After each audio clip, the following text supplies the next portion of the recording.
Euzubillahimineşşeytanirracim. Bismillahirrahmanirrahim.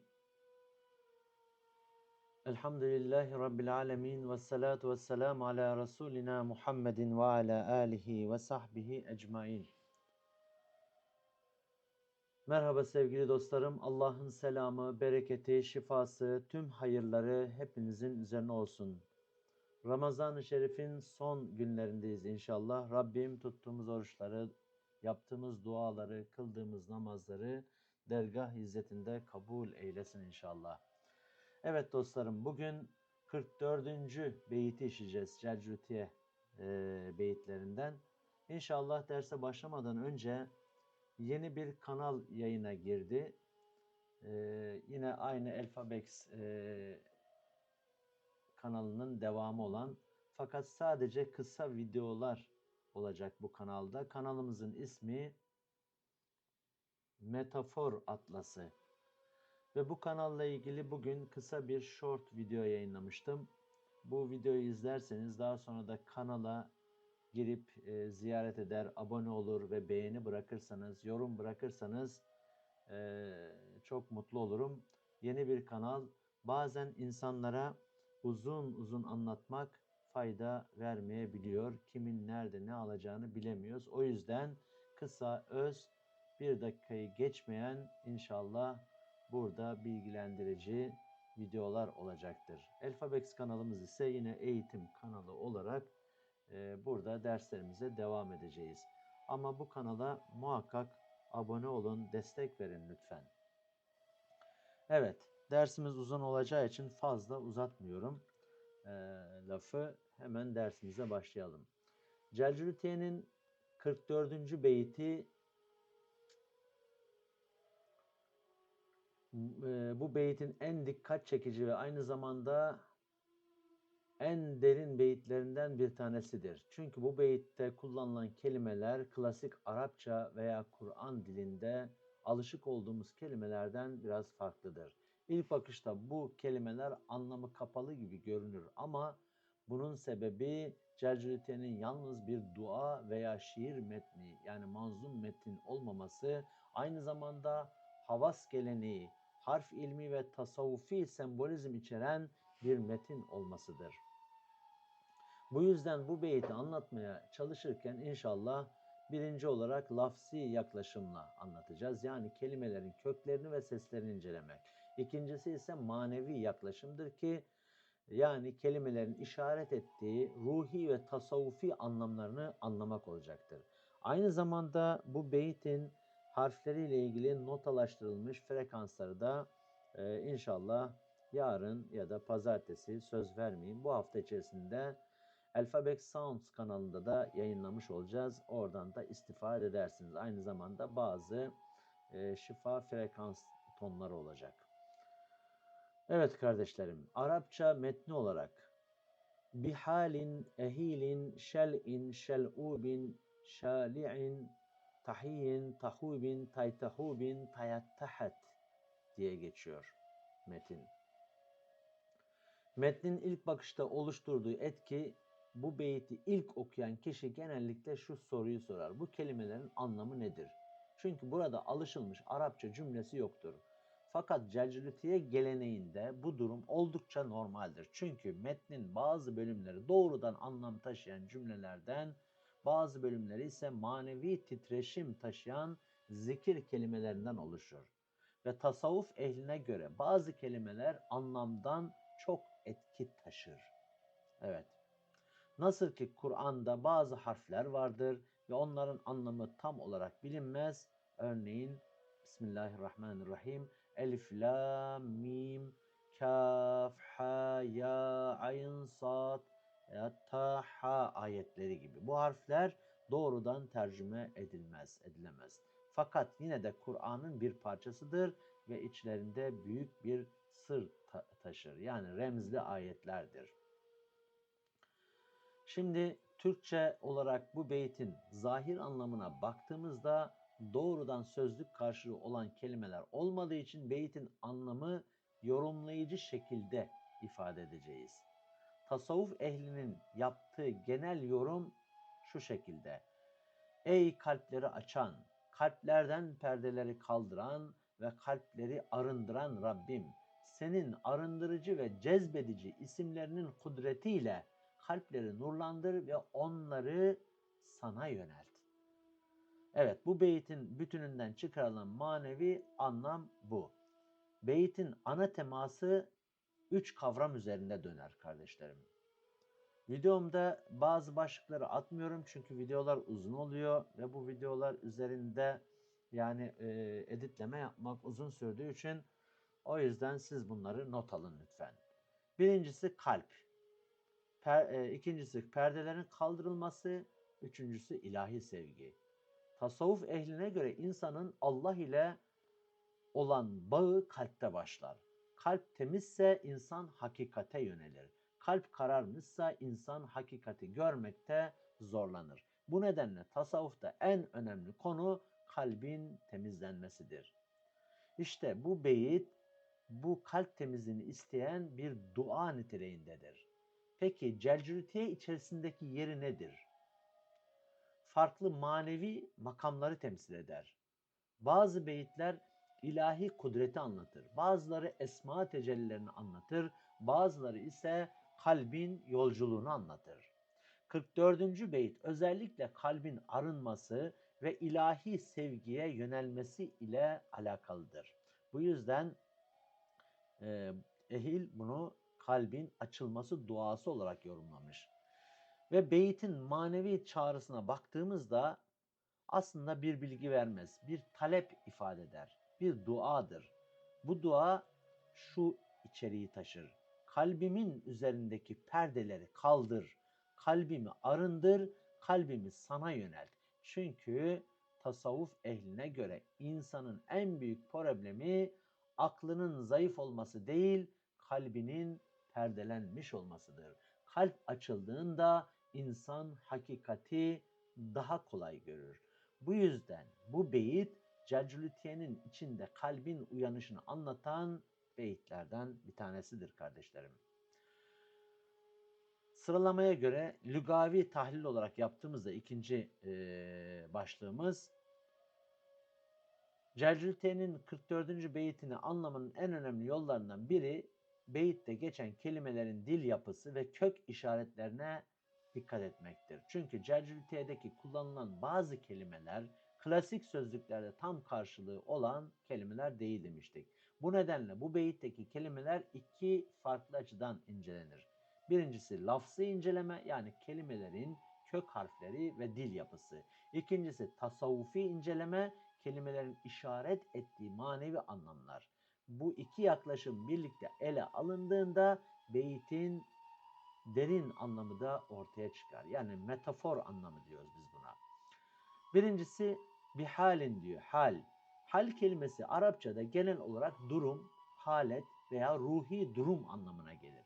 Fakat tasavvufta bu kelime çok daha derin bir anlam taşır. Tasavvuf yolunda insanın manevi ilerleyişi iki kavram üzerinden anlatılır. Makamlar ve haller. Yani makam insanın çaba ve gayretle ulaştığı manevi derecedir. Hal ise Allah'ın kulun kalbine verdiği bir manevi durumdur. Yani makam kazanılır, hal ise verilir. Ve tasavvuf ehline göre haller kalpte meydana gelir ve insanın iç dünyası değişir. Örneğin bir insan bazen sebepsiz bir huzur hisseder, değil mi? Bazen derin bir teslimiyet duyar, bazen de kalbi yoğun bir muhabbet ile dolar. İşte bu durumlar tasavvuf dilinde hal olarak adlandırılır. Yani burada bu beyit adeta şu duayı içerir. Ey Rabbim, kalbimin halini değiştir, kalbime yeni bir manevi iklim ver.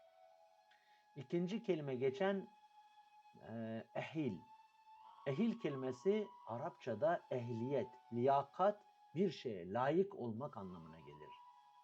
Ve tasavvufi açıdan ehliyet çok önemlidir. Çünkü tasavvuf büyüklerine göre ilahi hakikatler herkese aynı anda açılmaz. Kalp bazı hakikatleri anlayabilecek olgunluğa ulaşmadan o sırların açılması insan için ağır olabilir. Tıpkı Celcülütiye dersini dinleyip veya dinlemeden okumak gibi, yani düşünün. Ve bu şekilde farklı haller yaşayan kardeşlerimiz var, yazmışlar. Tabii ki bu konuda tereddüdü olan kardeşlerimiz de oluyor. O yüzden her sır ehline verilir. Yani insanın kalbi temizlendikçe ve olgunlaştıkça daha derin hakikatleri kavrama kapasitesi oluşur. Celcültiye'nin bu beytinde ehil kelimesinin kullanılması bize aslında şu gerçeği hatırlatır. Kalbin açılması sadece bir bilgi meselesi değildir. Aynı zamanda bir olgunluk meselesidir. Bir insanın kalbi ilahi sevgiye ve hakikate yönelmeden önce belirli bir manevi hazırlık sürecinden geçer. Ve sırasıyla şel kelimesi. Şel kökü Arapçada kaldırmak, sökmek, yerinden çıkarmak anlamındadır. Yani tasavvufta ise bu perdelerin kaldırılması anlamında değerlendirilir. Evet kardeşlerim, tasavvuf ehline göre insanın kalbi aslında hakikati görebilecek bir kabiliyette yaratılmış vaziyettedir. Özür dilerim. Fakat zamanla kalbin üzerinde bazı perdeler oluşur. Bu perdeler şunlar: gaflet, kibir, dünya sevgisi, hırs, haset, nefsani arzular. Bu perdeler kalbin hakikati görmesini engeller. Kalp bir aynaya benzer. Eğer aynanın üzerinde toz varsa görüntü net görülmez. Şel kelimesi işte bu perdelerin kaldırılmasını ifade eder. Şel'üb kelimesi. Şel kökünün daha yoğun bir formu olarak yorumlanır. Bu tür kelimeler Arapçadan bazen anlamın güçlendirilmesi için de kullanılır. Ve tasavvufa göre perdenin kaldırılması değil, kalpteki bütün engellerin temizlenmesi anlamındadır. Yani kalbin üzerindeki bütün gaflet tabakalarının kalkmasıdır. Ve bu durum yine tasavvufta bazen keşif hali olarak ifade edilir. Keşif hakikatin kalpte daha açık bir şekilde görünmesi anlamına gelir. Ve şali kelimesi yine aynı kökten gelir ve kaldırma fiilini ifade eder. Fakat burada dikkat çekici bir nüans var. Ehline göre bu kelime insan bazen kendi çabasıyla kalbini temizlemeye çalışır. Fakat bazı perdeler vardır ki onları insan kendi gücüyle kaldıramaz. Ve bu perdelerin kaldırılması ilahi yardım gerektirir. Bu yüzden beyitte geçen kelimeler insanın kendi çabasından çok Allah'ın kalpte gerçekleştirdiği arınmayı ifade eder. Ve tahil kelimesi temizlik ve arınma manasına gelir kardeşlerim. Tasavvufta kalbin temizlenmesi, yani teskiye diyoruz biz buna, kavramı ile ifade edilir. Teskiye insanın nefsini arındırması ve kalbin temizlenmesi anlamına gelir. Kur'an'da bu konu çok açık bir şekilde anlatılır. Nefsini arındıran kurtuluşa ermiştir. Bu ayet kalbin temizliğinin, yani meal olarak insanın kurtuluşu ile doğrudan bağlantılı olduğunu gösterir. Tahub kelimesi. Tahub kelimesi arınmanın daha ileri bir derecesine işaret eder. Tasavvuf ehli bu kelimeyi sadece dışsal temizlik değil, aynı zamanda içsel arınma anlamında yorumlar. Yani bu da niyetlerin temizlenmesi, kalpteki kötü duyguların giderilmesi, nefsani arzuların kontrol altına alınmasıdır. Ve son olarak tahub ve tayattahat. Bu kelimeler Celcülütiye'ye özgü zikir terkipleri olarak kabul edilir. Bu tür kelimeler doğrudan sözlük karşılığı taşımasa da tasavvuf ehli bu kelimelerin manevi titreşim değeri olduğunu ifade eder. Yani bazı zikir lafızları doğrudan bir anlam ifade etmese bile kalpte belli bir etki oluşturabilir. Bu yüzden bu kelimeler genellikle şu bağlamda yorumlanmıştır. Kalbin arınması, kalbin genişlemesi, kalpte ilahi sevginin doğması. Evet, lügati olarak sonuç olarak konuşacak olursak kalbin hali değişir, kalp ilahi hakikatlere ehli hale yani ehil hale gelir, kalbin üzerindeki perdeler kaldırılır, kalp arınır, kalp ilahi sevgiye yönelmiş olur. Geldik üçüncü başlığımız kelime meali, akıcı meali. Beyitte geçen kelimelerin anlam alanlarını bir araya getirerek bütüncül bir mana ortaya çıkarmaktadır. Ki bu beyitteki kelimeler tek tek ele alındığında tam bir cümle yapısı oluşturmaz. Bunun sebebi beyitin klasik bir anlatım dili yerine zikir ve sembolik ifade dili kullanmasıdır. Tasavvuf metinlerinde bazen kelimeler birer kavram gibi kullanılır. Yani her kelime bir fikir veya bir manevi hal ifade eder. Bu nedenle kelimeler tek tek anlamlandırıldıktan sonra onların oluşturduğu manevi bütünlük anlaşılmaya çalışır. Hal ile ifadesi kalpte meydana gelen manevi durumları ifade eder. Hal insanın iç dünyasında Allah'ın ihsan ettiği manevi bir atmosferdir. İnsan bazen kalbinde derin bir huzur hisseder, bazen bir teslimiyet hali yaşar, bazen de sebepsiz bir sevgi ve muhabbet duyar. İşte bu tür durumlar tasavvuf dilinde hal olarak adlandırılır. Ehliyet ile ehil demek. Ehliyet kelimesi bir nimeti taşıyabilecek olgunluğa ulaşmak. Ve ehline göre kalp temizlendikçe insanın hakikati anlaması kapasitesi artmış olur kardeşlerim. Kalp kirli olduğunda insan en doğru hakikati bile yanlış yorumlayabilir. O yüzden bu tür duaları okurken öncelikle Allah'ın bizlere farz kıldığı emirleri yerine getirmek gerekir. Sünnetleri yerine getirmek gerekir. İlk farz olarak önce namazımızı, 5 vakit namazımızı kılmamız lazım. Allah Resulü'nün Aleyhisselatü Vesselam'ın hayatını bilip onun hayatı gibi hayatı yaşamaya gayret etmeli. Sünnetini yaşamak gerekir. Büyük günahlardan uzak durmak gerekir. Yalandan kesinlikle uzak durmak gerekir. Evet. Perdeleri kaldıran isimlerle şel ve şali demiştik. Gaflet perdesinin, kibir perdesinin, dünya sevgisi perdesinin, nefsane arzudan oluşturduğu bu perdelerin kalkması. İnsan bu perdelerin arkasında yaşadığı için çoğu zaman hakikati tam olarak göremez. Bu da günahlardan kaynaklanır. Allah'ın isimlerinin kudretiyle bu perdelerin kalkmasını ifade eder. Şel ve şali ve arındıran kudret ile tahub ve tahi kelimeleri demiştik. Kalp bir aynaya benzer. Eğer bu aynanın üzerinde toz varsa görüntü net görülmez, değil mi? Kalp de aynı şekilde günahlar, gaflet ve kötü duygular nedeniyle karardığında hakikati görmek zorlaşır.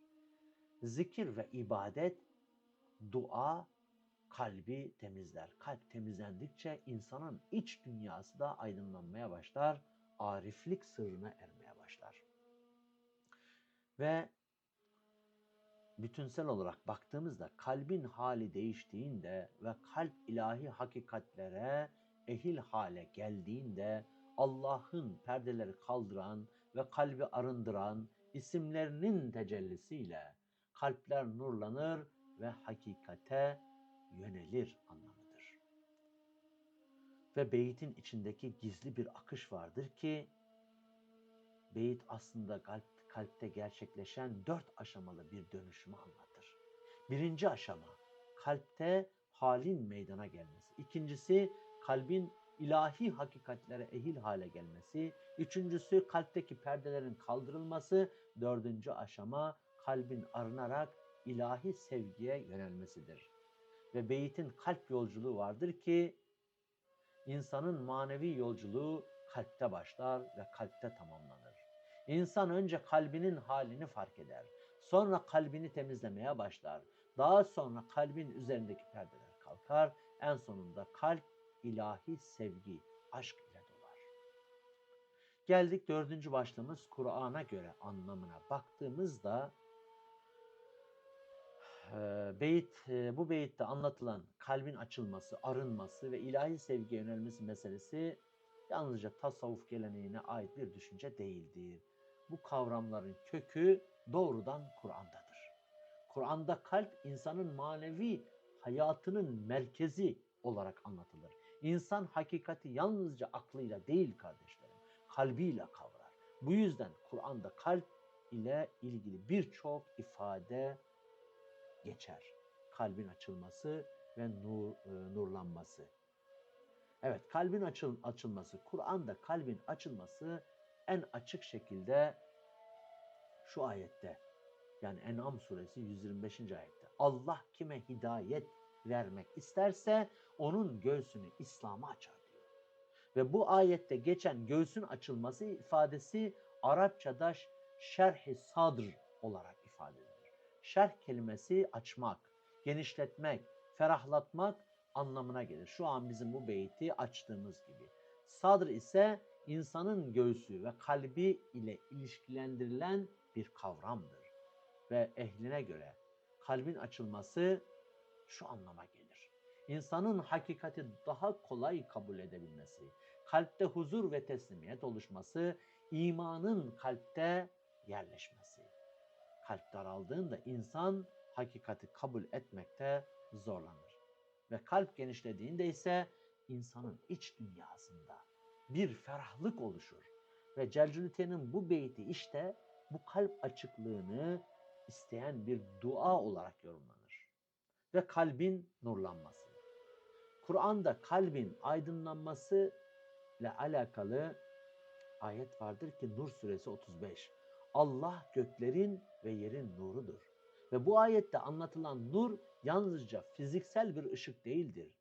Ve tasavvuf ehline göre bu nur kalpleri aydınlatan ilahi bir nurdur. İnsan kalbi bu nur ile aydınlandığında hakikati daha da net görmeye başlar. Ve Üstad Hazretleri bu hakikati şöyle ifade eder. Kalbin nuru imandır. Yani iman kalpte bir ışık gibi doğar ve insanın bakışını değiştirir. Evet, ve bu beyit kalbin nurlanmasını isteyen bir dua niteliğindedir. Ve yine kalbin hastalığı. Kur'an kalbin sadece nurlanabileceğini değil, aynı zamanda hastalanabileceğini de anlatır. Onların kalplerinde hastalık vardır. Bakara suresi 10. ayet. Burada bahsedilen hastalık fiziksel bir hastalık değil. Kalbin manevi hastalığıdır. Bunlar nedir? Gaflet, kibir, haset, hırs, dünya sevgisi ve günahlar. Bu hastalıklar kalbin hakikati görmesini engeller. Ve Celcülte'de geçen perdelerin kaldırılması ifadesi işte bu manevi hastalıkların temizlenmesi anlamına gelir. Ve diğer bir konu ise kalbin mühürlenmesi.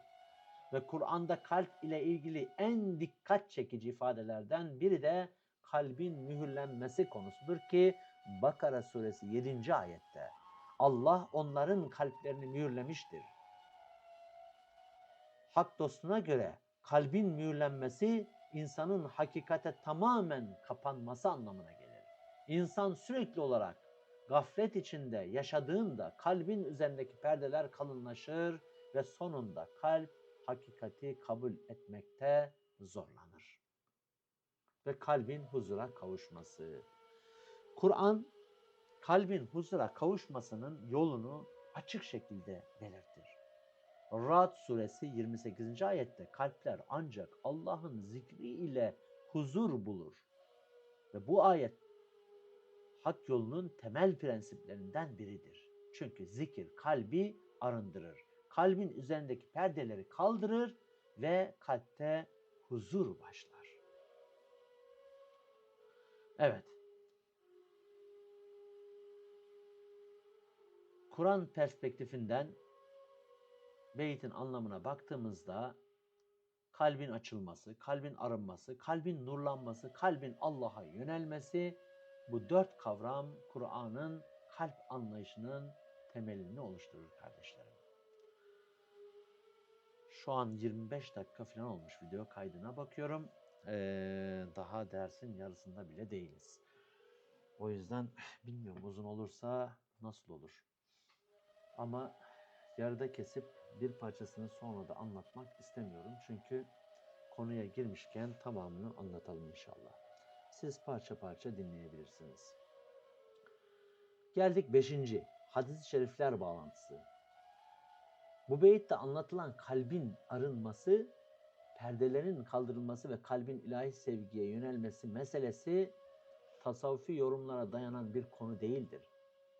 Bu anlayışın temeli, asıl temeli başta Kur'an demiştik, şimdi ise Peygamber Efendimizin hadislerinde açık şekilde görülür. Çünkü İslam düşüncesinde kalp insanın manevi hayatının merkezi olarak kabul edilir. Ki Peygamber Efendimiz sallallahu aleyhi ve sellem kalbin önemini anlatırken birçok hadisinde insanın iç dünyasına dikkat çekmiştir. Bu hadisler Celcülütiye'deki beytin işaret ettiği hakikatleri anlamamız için önemli bir çerçeve sunar. Ve kalbin insan hayatındaki merkez rolü. Baktığımızda Peygamber Efendimiz şöyle buyurur sallallahu aleyhi ve sellem. Dikkat edin, bedende bir et parçası vardır. O iyi olursa bütün beden iyi olur. O bozulursa bütün beden bozulur. İşte o kalptir. Ve bu hadis insanın davranışlarının ve ahlakının temelinin kalpte olduğunu açıkça ortaya koyar. İnsan çoğu zaman davranışlarını dış dünyadaki sebeplere bağlar. Fakat İslam düşüncesinde davranışların asıl kaynağı kalptir. Kalp temiz olduğunda insanın davranışları da temiz olur. Kalp karardığında ise insanın davranışları da bozulur. Bu nedenle tasavvuf yolunda en büyük mücadele kalbin temizlenmesidir. Bunun da ilacı Allah'ı zikretmektir. Ve Allah'ın kalplere bakması. Efendimiz sallallahu aleyhi ve sellem yine bir hadisinde şöyle buyurur. Allah sizin suretlerinize ve mallarınıza bakmaz. Allah sizin kalplerinize ve amellerinize bakar diyor. Evet, bu hadis insanın gerçek değerinin dış görünüşte değil, kalpte olduğunu gösterir ki insanlar çoğu zaman birbirlerini dış görünüşleri, makamları, sahip oldukları şeyler üzerinden değerlendirir. Fakat Allah katında insanın değeri kalbinin durumuna göre belirlenir. Kalp temizse insan Allah'a daha yakın olur. Kalp kirlenmişse dış görünüşteki ibadetleri bile bazen gerçek bir anlam taşımaz. Bu yüzden ehli tasavvuf kalp temizliğini ibadetlerin özü olarak görür. Ve kalbin katılaşması meselesi. Efendimiz sallallahu aleyhi ve sellem çok gülmeyin. Çünkü çok gülmek kalbi öldürür. Bu hadis kalbin zamanla duyarsızlaşabileceğini gösterir.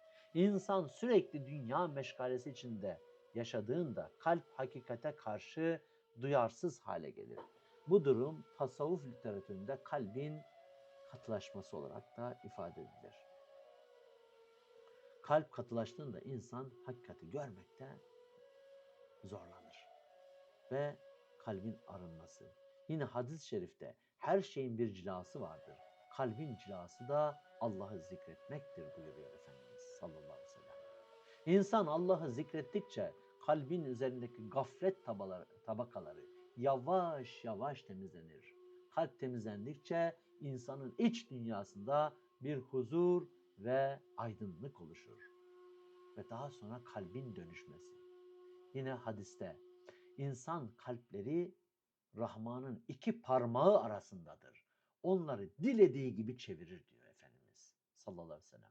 Bu hadis kalbin sabit bir yapı olmadığını gösterir. İnsan kalbi zaman içinde değişebilir. Bazen kalp Allah'a yönelir, bazen de dünya meşgalesi içinde gaflete düşer. Bu yüzden Efendimiz sık sık şu duayı yapardı. Ey kalpleri çeviren Allah'ım, kalbimi dinin üzere sabit kıl. İslam üzere sabit kıl. Sallallahu aleyhi ve sellem. Evet, hadisler açısından beytin özetini çıkaracak olursak kalp insanın hayatının merkezidir. Kalbin temizliği insanın kurtuluşunun anahtarıdır. Zikir kalbin cilasıdır. Kalp sürekli değişebilir ve Allah'a yönelmesi için dua edilmelidir. Geldik kardeşlerim 6. Başlığımıza ki biraz hızlı anlatmaya çalışıyorum. Hakkınızı helal edin. Çünkü gerçekten bu beyit derin bir beyit. Hepsi ayrı derinlikte. Bazen belli olmuyor ne kadar anlatabileceğim. Risale-i Nur perspektifi açısından baktığımızda kalpteki perdelerin kaldırılması yani kalbin arınması ve kalbin ilahi sevgiye yönelmesi meselesi Risale-i Nur'da anlatılan iman ve kalp anlayışı ile büyük ölçüde örtüşür. Üstad Hazretleri eserlerinde kalbin insan hayatındaki merkezi rolünü çok açık şekilde ortaya koyar. Ve nurlarda insan yalnızca akıl sahibi bir varlık değildir. İnsan aynı zamanda kalp, ruh, vicdan ve latifelerden oluşan çok yönlü bir varlıktır. Bu yönlerden özellikle kalp, insanın Allah ile olan bağının merkezini oluşturur. Ve kalbin nuru imandır, der Üstad. Bu cümle aslında insanın iç dünyasını anlamak için temel bir anahtardır. Çünkü iman yalnızca zihinsel bir kabul değildir. İman kalpte doğan bir nurdur. İman kalpte yerleştiğinde insanın bakışı değişir. İnsan artık dünyayı sadece maddi sebeplerle açıklayan bir yer olarak görmez. Her şeyde ilahi hikmetleri ve sanatları fark etmeye başlar. Ve bu durum kalbin aydınlanması olarak ifade edilir. Ve kalbin genişlemesi. Nurlarda iman ile kalbin genişlemesi arasında doğrudan bir ilişki vardır. İnsan iman ile kalbinde büyük bir genişlik hisseder. Çünkü iman insanın varlık anlayışını değiştirir. İman sahibi bir insan kendisini yalnız bir varlık olarak görmez. O insan artık kendisini sonsuz kudrete sahip bir Rabbin, Allah'ın kuludur. Bu düşünce insanın iç dünyasına büyük bir güven ve huzur oluşturur. Üstad Hazretleri bu durumu şöyle ifade eder ki iman insanı sonsuz bir kudrete bağlar ve insanın kalbini genişletir diyor. Kalp genişlediğinde insan dünya sıkıntıları karşısında daha sabırlı olur. Çünkü insan olayların arkasındaki ilahi bir hikmet olduğunu anlar. Ve kalbin aynalığı. Kalp çoğu zaman bir aynaya benzetilir. Ve kalp Allah'ın isimlerinin tecellilerini yansıtan bir aynadır. Ancak aynanın üzerinde kir, toz varsa görüntü netleşmez. Ve bu kirler nelerdir manen? Gaflet, günahlar, nefsane arzular, kul hakkı, kibir, haset, bunların hepsi. Birisi hakkında suizanda bulunmak. Evet. Bu kirler kalbin üzerini kapladığında insan Allah'ın sanatını ve hikmetini göremez. Üstada göre ibadet ve zikir bu aynayı temizleyen en önemli araçlardan bir tanesidir ki hepsi Kur'an'a ve Efendimiz Aleyhisselam'ın hadislerine dayanır. Ve kalp ve marifetullah. İnsanın yaratılış gayesi marifetullah yani Allah'ı tanımak olarak ifade edilir. İnsan Allah'ı tanıdıkça kalpte öyle bir sevgi oluşur ki bu sevgi insanın ibadetlerini de anlamlı hale getirir. Ve Üstad bu süreci şu şekilde açıklar. Marifetullah sevgiyi doğurur. Sevgi ibadeti doğurur. Yani insan Allah'ı tanıdıkça onu sevmeye başlar. İnsan sevdiği zaman da ibadetleri zor bir görev gibi değil, gönüllü bir yöneliş gibi yaşar. Ve bu beyitte aslında bu süreci ifade etmiş olur. Kalbin arınması, Allah'ı tanımaya açık hale gelmesidir. Ve kalbin gafletten kurtulması. Gaflet kavramı önemlidir. Gaflet insanın Allah'ın varlığını unutması veya onu düşünmeden yaşaması anlamına gelir. İnsan gaflet içinde olduğunda gelen nimetleri de görmez. Nasıl geldiğini de bilmez. Kimden geldiğini de bilmez. Yağmur yağar, umurunda değildir. Halbuki bir gün susuz kalsın bakalım ne oluyor? Bu perdeler kaldırılmadıkça insan hakikati tam olarak göremez. Üstada göre insanın gafletten kurtulmasının yolu tefekkür ve zikirdir. İnsan Allah'ın yarattığı varlıklar üzerinde düşündükçe kalp uyanır. Ve Celcültiye'nin bu beyti kalbin gafletten kurtulması için yapılan bir dua olarak da yorumlanabilir. Evet, özet olarak kalbin iman nuruyla aydınlanması, kalbin genişlemesi ve huzur bulması ve gaflet perdelerinin kaldırılması, kalbin Allah'ı tanımaya ve sevmeye yönelmesidir. Geldik 7. başlığımız İbn Arabi Hazretlerine göre. Bu beyitte geçen kalbin açılması İbn Arabi'ye göre perdelerin kaldırılması ve kalbin arınması kavramları. Tasavvuf düşüncesinde özellikle Muhyiddin İbn Arabi'nin ortaya koyduğu kalp anlayışı derin bir şekilde bakıldığında İbn Arabi kalbi yalnızca bir duygu merkezi olarak değil, aynı zamanda ilahi hakikatlerin algılandığı manevi bir idrak merkezi olarak tanımlar ki ona göre insanın kalbi Allah'ın isim ve sıfatlarının tecellilerini yansıtan bir aynadır. Ve kalbin ilahi tecellilere aynalık etmesi, İnsan kalbi Allah'ın isimlerinin en geniş şekilde tecelli ettiği varlık merkezlerinden birisidir. Çünkü insan varlıklar arasında en kapsamlı kabiliyete sahip olan varlıktır. Ahsenel takvim olarak yaratılmıştır. İnsan kalbi hem maddi hem de manevi gerçeklikleri algılayabilecek bir yapıya sahiptir. Bu nedenle kalp çoğu zaman bir aynaya benzetilir. Ayna temiz olduğunda görüntüyü net şekilde yansıtır. Hepsi zaten aynı noktada birleşiyor. O yüzden çok fazla tekrarda girmek istemiyorum. Ve kalbin sürekli değişmesi. İnsan bazen kalbinde derin bir huzur hisseder. Bazen bir kararsızlık veya huzursuzluk yaşayabilir. Bu değişim kalbin manevi durumuna bağlıdır. Ve Arabi'ye göre kalp Allah'a yöneldiğinde aydınlanır. Dünya meşgalesi ve nefsani arzular kalbi kapladığında ise kalp karanlık bir hale gelir diyor. Ve perdelerin kalkması ve keşif meselesine gelince insan hakikati aslında her zaman kuşatılmış durumdadır. Fakat insanın kalbi perdelerle örtülü olduğu için bu hakikati tam olarak göremez. Perdeler kaldırıldığında insan varlığın arkasındaki ilahi düzeni daha açık şekilde fark etmeye başlar. Bu keşif hali, insanın kalbinin ilahi tecellilere daha açık hale gelmesi anlamına gelir. İlahi sevgi ve kalbin çekimi. İbn Arabi'ye göre onun düşüncesinde ilahi sevgi çok önemli ve e, çok hassas bir noktadır ki bu bütün Allah dostlarında böyledir. İnsan Allah'ı tanıdıkça ona karşı sevgi duymaya başlar. Bu sevgi insanın kalbini Allah'a doğru çeker. Allah da onu sever. Ve cezbe hali ifade edilir bu tasavvufta. Evet. İbn Arabi perspektifinden baktığımızda ilahi tecellilere açık hale gelmesi kalbin ve üzerindeki gaflet perdelerin kaldırılması aynı şekilde ayna haline gelmesi ve bu ayna ile ilahi sevginin çekimine yönelmesi diyebiliriz.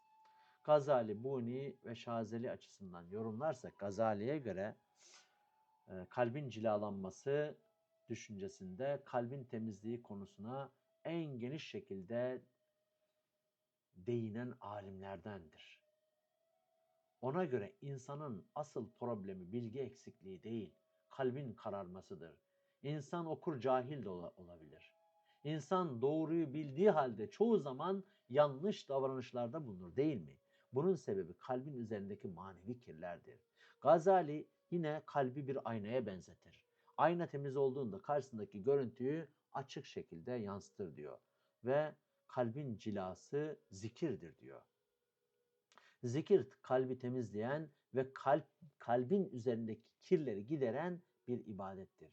İnsan Allah'ı zikrettikçe kalpteki gaflet azalır ve kalp daha aydınlık hale gelir. Ahmet el-Buni ve harflerin manevi etkisi açısından beyite baktığımızda İslam düşüncesinde biliyorsunuz harflerin ve kelimelerin manevi etkisi üzerine çalışmalar yapmış önemli bir tasavvuf alimidir bu. Buni'ye göre harflerin ve kelimelerin insan ruhu üzerinde oluşturduğu etki evrendeki düzen ile bağlantılıdır ki ben de bu harfler üzerindeki ses frekanslarını bir şekilde enstrümantal hale çevirip bu frekansları olumlu manada kullanıp dinlendirici, tefekkür edici ve birçok rahatsızlığa iyileşmesinde hızlandırıcı bir etki olması açısından bunu Alphabet Sounds kanalında inşallah yayınlayacağımı videonun başında da söylemiştim. Bu yüzden bazı zikir lafızları kalpte farklı etkiler oluşturabilir. İnsan bu lafızları tekrar ettiğinde kalpte bir huzur ve sükunet oluşur. Şazeli geleneğinde ise ilahi sevgi vardır. Şazeli büyükleri kalpte ilahi sevginin doğmasının insanın manevi yolculuğunda önemli bir aşama olduğunu belirtir ki insan Allah'ı tanıdıkça ona karşı sevgi duymaya başlar. Bu sevgi insanın ibadetlerini daha samimi hale getirir. Evet, bu nedenle Şazeli geleneğinde yapılan birçok zikir ve dua kalpte sevginin oluşmasını, Allah aşkının oluşmasını amaçlar. Evet kardeşlerim, tasavvufi, tevil ve ilmi ledün açısından beyti yorumlayacak olursak, tasavvufi tevilde kelimeler yalnızca sözlük anlamlarıyla değil demiştik. Aynı zamanda insanın manevi yolculuğuyla ilgili semboller olarak değerlendirilir. Ve Celcülutiye'deki bazı kelimeler de bu tür sembolik anlamlar içerir. Ve perde, hicaptır. Tasavvuf literatüründe perde kavramı önemli bir yere sahip. Perde insan ile hakikat arasındaki engelleri ifade eder. Bunlar ne demiştik? Bu perde gaflet, kibir, haset devam ediyor. Bu şekilde bu perdeler olduğu sürece o hicap perdesi kalkmazsa insanın hakikati görmesi de zorlaşır. Açılması ise perdenin kaldırılması anlamına gelir. İnsanın kalbi arındıkça varlıkların arkasındaki ilahi düzeni daha açık şekilde fark etmeye başlar. Bu durum yalnızca akli bir bilgi değildir, aynı zamanda kalpte oluşan bir idrak halidir. Sonra arınma başlar, tezkiye ediyoruz. Tezkiye süreci insanın iç dünyasında gerçekleşir. İnsan zamanla kalbinde bulunan kibir, hırs, haset ve benzeri duygularla ne yapar? Mücadele eder. Bu mücadele sonunda kalp daha saf ve temiz hale gelir. Ve Kur'an bu hakikati şu şekilde dile getirir. Nefsini arındıran kurtuluşa ermiştir diyor. Ve sonra ne olur? İlahi sevgi başlar demiştik. Bu sevgi insanın ibadetlerini daha samimi hale getirir. İnsan artık ibadetleri yalnızca bir görev olarak değil, sevdiği bir varlığa yöneliş olarak yaşamaya başlar. Ve bu sevgi insanın kalbini Allah'a doğru çeken bir güçtür. Ledün açısından baktığımızda Allah tarafından doğrudan kalbe verilen bilgi olarak ifade edilir ledün. Bu bilgi akıl yoluyla öğrenilen bilgi değildir. İnsan bu tür bilgileri kalbin arınması ve Allah'a yönelmesi sonucunda idrak edebilir. Kur'an'da Hazreti Hızır Aleyhisselam'ın sahip olduğu bilginin ledün ilmi olduğu ifade edilir ki bu bilgi Allah tarafından doğrudan verilmiştir. Ve kalp arındıkça insan bazı hakikatleri daha derin şekilde anlamaya başlar. Ve bu anlayış bazen ledün ilmi olarak ifade edilir ki bunu avam tabakası anlamaz. Ondan dolayı farklı farklı eleştiriler, farklı farklı konuşmalar yapar. Buna da takılmamak gerekiyor. 10. olarak havas yorumu. Evet, Celcürtiye sadece böyle şiirsel bir manzume veya dua metni değildir. Aynı zamanda zikir ve havas metni olarak da değerlendirilmiştir alimler tarafından. Bu yaklaşımın temelinde şöyle bir düşünce vardır ki insan kalbi sürekli olarak etkilenebilen bir yapıya sahiptir. Kalp bazen dünya meşgalesiyle kararmaya başlayabilir. Bazen zikir ve dua ile aydınlanabilir. Bu nedenle ehli tasavvuf kalbin arınması, yumuşamaması, kalbin arınması ve yumuşaması için bazı zikirleri düzenli şekilde okumayı tavsiye eder. Evet, bu 44. beyit özellikle kalbin arınması ve muhabbetin artması ile ilişkilidir. Kalp yumuşaması için okunacak olursak, ehli tasavvuf geleneğinde kalbin yumuşaması demiştik ki önemli bir konu. Kalp katılaştığında insan hakikati ne yapar? Anlamakta zorlanır. Ve kalp yumuşadığında ise iç dünyası daha duyarlı hale gelir. Ve kalbin yumuşaması tevazu, merhamet, şefkat ve ilahi sevgiyi ortaya çıkarır. O yüzden sabah 41 defa bu beyti okuyabilirsiniz. Ve 41 sayısı tasavvuf geleneğinde bazen manevi bir tamamlama sayısı olarak da görülmüştür. Bu nedenle bazı zikirler 40 veya 41 tekrar ile okunur.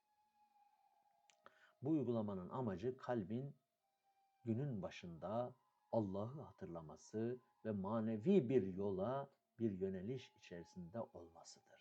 Ve cuma günleri 313 defa okuyabilirsiniz.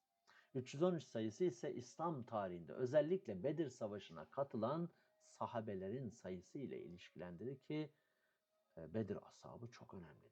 Bu nedenle bazı tasavvuf geleneklerinde bu sayı manevi bir sembol olarak da kullanılır. Ve içtiğimiz suyun üzerine okunması. Bu tür uygulamaların temelinde aslında şu düşünce var. Dua ve zikir insanın ruhunu etkiler. İnsan bu zikirleri okuduğunda kalbinde bir huzur oluşur. Bu huzur insanın davranışlarına ve ruh haline yansır. Değil mi? Ve suyun da bir frekansı vardır ki suyun ayrıca hafızası vardır. O yüzden ayetleri suya okuduğunuz zaman onu kaydeder. O suyu içtiğiniz zaman biiznillah farklı bir hal alırsınız. Farklı bir ruh değişik bir hale girer. Ve her hastalık ruhta başlar. Ruh hastalandığında ruhtaki hastalık bedene sirayet etmeye başlar. Ve burada niyetiniz önemlidir. Evet. O yüzden niyetiniz samimi ve hayır olmalı. Kozmik açıdan da değerlendirelim. Bir saate yaklaşacak çünkü. Kozmik açıdan ehli tasavvuf geleneğinde ne demiştik? Çoğu zaman küçük bir alem olarak tanımlanır ki insan yani küçük bir alemdir. Küçük bir kainattır. Kainatın çekirdeğidir. Buna alemi sura yani küçük alem denir. Evren ise alemi kübra yani büyük alem olarak ifade edilir. İnsan evrende bulunan birçok özelliği kendi içinde taşır kardeşlerim. Kalp bir merkezdir, değil mi? İnsan düşünür, hisseder ve yönelir. Fakat bu yönelişin asıl kaynağı kalptir. İnsan bazen aklıyla bir şeyi kabul eder ama kalbiyle o şeyi benimsemeyebilir. şüphe düşebilir. Bu durum kalbin insan hayatındaki aslında merkezi rolünü gösterir. Ve ehli tasavvufa göre kalp insanın Allah ile ilişki kurduğu merkezdir. İlişkinin merkezidir. Bu nedenle kalbin arınması önemlidir. Ve sevgi bir çekim gücüdür. Sevginin insanın manevi yolculuğunda önemli bir rol oynadığını ifade etmiştik, değil mi? Ve bu cezbe halini getirir. Ve zikir ve manevi titreşim. Zikir insanın kalbini Allah'a yönelten bir ibadettir. İnsan zikir yaptıkça kalbin üzerindeki gaflet azalır ve kalp daha aydınlık hale gelir. Ve insan ruhu üzerinde bir uyum vardır zikirle, uyumludur. İnsan Allah'ı zikrettikçe kalpte bir huzur ve sükunet başlamış olur. Ve insanın kalbiyle evren arasındaki bağ. İnsan kalbi evren ile bağlantılı bir merkezdir. İnsan kalbi Allah'ın isimlerinin tecellilerine açık bir yapıya sahiptir. İnsan varlıkları ve olayları düşündükçe bu tecellileri fark etmeye başlar. Bu nedenle insanın kalbini arındırmasının yalnızca bir bireysel bir ibadet olmadığını, aynı zamanda insanın evreni daha doğru anlamasına yardımcı olan bir süreç olduğunu da ifade eder. İnsan güzelleşirse etrafı da güzelleşir ve kalp arındıkça insanın bakışı değişir. İnsan varlıkların arkasındaki hikmeti daha kolay fark eder. Ve kozmik perspektiften özetleyecek olursak, kalp insanın manevi merkezidir. Sevgi insanı Allah'a yönelten bir çekim gücüdür. Zikir kalbin huzur bulmasına yardımcı olur. Kalp arındıkça evrendeki ilahi düzeni daha açık bir şekilde fark eder. Ve geldik günümüzün yorumsal anlamına. Bu 44. beyti yalnızca tarihsel veya tasavvufi bir metin olarak okumak yeterli değil. Beytin işaret ettiği hakikatler aynı zamanda insanın bugün yaşadığı manevi problemleri anlamak açısından aslında bize ipuçları verir. Çünkü insanın kalbi hangi çağda yaşarsa yaşasın aynı özellikleri taşır. Modern dünyada insanın karşı karşıya kaldığı en büyük sorunlardan biri kalbin yavaş yavaş sertleşmesidir.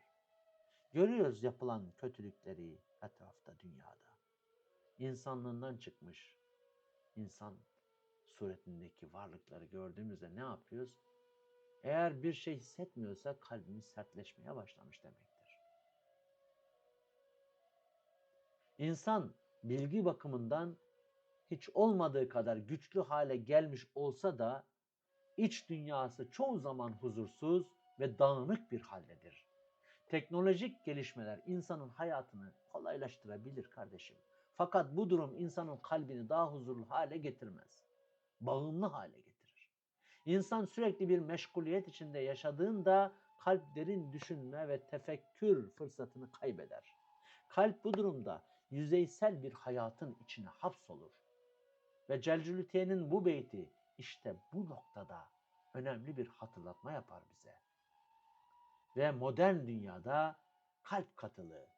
Günümüzde insanlar birçok bilgiye kolay ulaşabilmekte, değil mi? İnternet var vesaire. Fakat bilginin artması kalbin derinleşmesi anlamına gelmez. İnsan bazen çok şey bildiği halde iç dünyasında bir boşluk hisseder. Ve kalbin sertleşmesini insanın manevi hayatın zayıflaması ile ilişkilidir ki kalp sertleştiğinde insan merhamet duygusunu kaybetmeye başlayabilir. Başkalarının acılarına karşı duyarsız hale gelir. Kalbin sertleşmesi aynı zamanda insanın hakikati kabul etmesini de ne yapar? Zorlaştırır. İnsan kendisini sürekli haklı görmeye başlayabilir ve farklı bir bakış açısını kabul etmekte zorlanabilir. İşte bunun için kalbin yumuşaması. Kalp yumuşadığında insan daha merhametli, daha anlayışlı ve daha sabırlı hale gelir. Ve varlığa farklı bir gözle bakmaya başlar. İnsan yalnızca kendi çıkarlarını düşünmez o zaman. Başkalarının ihtiyaçlarını, başkalarının hüzünlerini de fark etmeye ve paylaşmaya başlar. Ve yine ehli tasavvuf geleneğinde insanın Allah'a yönelmesi çoğu zaman sevgiyle ilişkilendirilir ki insan korku ile ibadet edebilir. Fakat sevgiyle yapılan ibadet daha samimi ve kalıcı olur. Ve sevgi insanın kalbinde güçlü bir etki bırakır. İnsan sevdiği bir varlığa yönelmekte zorlanmaz değil mi? Bu nedenle ehli tasavvuf kalpte ilahi sevginin doğmasını önemli bir aşama olarak görür. Ve içsel huzurun kaynağı. Modern insan çoğu zaman huzuru dışarıda arar. Daha fazla başarı, daha fazla kazanç veya daha fazla imkan elde ederek huzurlu olacağını düşünebilir. Fakat bu tür kazanımlar insanın iç dünyasını her zaman tatmin etmeyebilir. Gerçek huzur kalbin Allah'a yönelmesiyle oluşur. İnsan kalbinde ilahi bir bağ hissettiğinde hayatın zorlukları karşısında daha güçlü bir duruş sergileyebilir. Ve günümüz insanına ve hepimize bir mesaj olsun bu beyit. Kalbinizi ihmal etmeyin. Kalbinizin üzerindeki perdeleri fark etmeye çalışın. Kalbinizi arındırmaya çalışın. Çünkü insanın gerçek huzuru kalbin arınmasıyla başlar. Kalp arındıkça insanın bakışı değişir. İnsan hayatın anlamını daha derin bir şekilde kavramaya başlar. Bu nedenle Celcülüte'nin bu beyti yalnızca geçmişte yazılmış bir dua değil, aynı zamanda insanın iç dünyasına yönelik evrensel bir çağrı olarak görebiliriz. Evet kardeşlerim.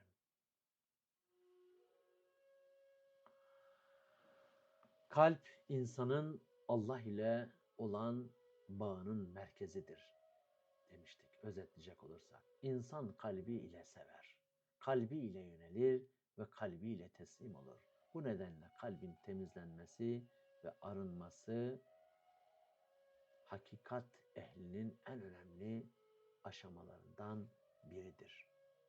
Bu aşama 4 şekilde gerçekleşir ki önce kalpte bir hal meydana gelir. İnsan iç dünyasında bir arayış hisseder. Bu arayış insanı hakikati düşünmeye yöneltir. Daha sonra kalp ilahi hakikatleri anlamaya ehil hale gelir. İnsan kalbini arındırmaya başladıkça hakikate karşı daha açık hale gelir. Ardından kalbin üzerindeki perdeler kalkar. İnsan gaflet ve nefsani arzuların etkisinden kurtuldukça hakikati daha açık şekilde görmeye başlar. Ve son aşamada kalpte ilahi sevgi başlar. İnsan Allah'ı tanıdıkça ona karşı derin bir sevgi duymaya başlar. Bu sevgi insanın hayatını ve davranışlarını da etkiler ve değiştirir. Evet kardeşlerim, dersimize artık 1 saat oldu. Daha çok şey anlatılabilir. Lakin çok kelam ettik. Hakkınızı helal edin. O yüzden Metafor Atlası kanalını inşallah daha az kelamla daha çok şey kazanma adına başta kendime bir ders, sonra da bu dersi kardeşlerimle paylaşma dersi olarak inşallah kabul buyurun ve abone olun, destek olun, katılın lütfen. Ya Vedud, ya Cemil, kalbimizi sana yönelt. Kalbimizin üzerindeki gaflet perdelerini kaldır. Kalplerimizi arındır ve nurlandır. Zikri bize ağır bir görev değil, gönlümüzü aydınlatan bir rahmet eyle. Kalplerimizi sana sevdir. Bizi sana yönelmekten mahrum bırakma. Kalbimizi hakikati görebilecek bir ayna haline getir ve bizi senin sevgine ulaştır. Amin. Amin. selam ve dua ile. Allah'a emanet.